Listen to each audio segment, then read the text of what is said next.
Recording studio Saharsa.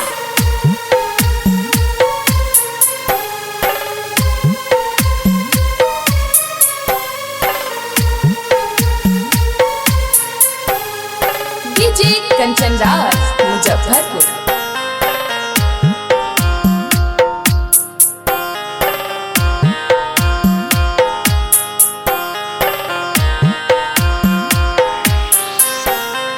दुखिया से बकहाथ हो दीनाना औरत करा तू सिका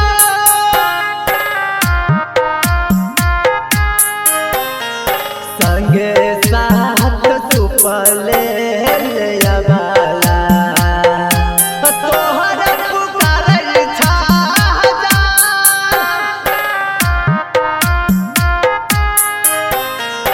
उगा उगा यादिता गोसाइया भेले बोला भेनसा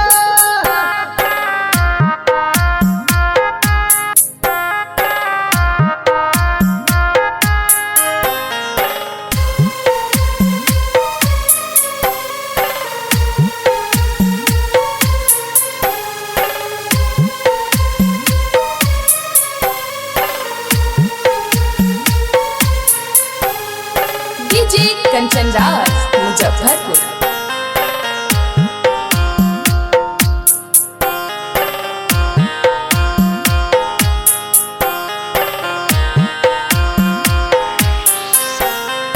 होई जा किसान पड़ सहैया अबे नदी करा हो हसिका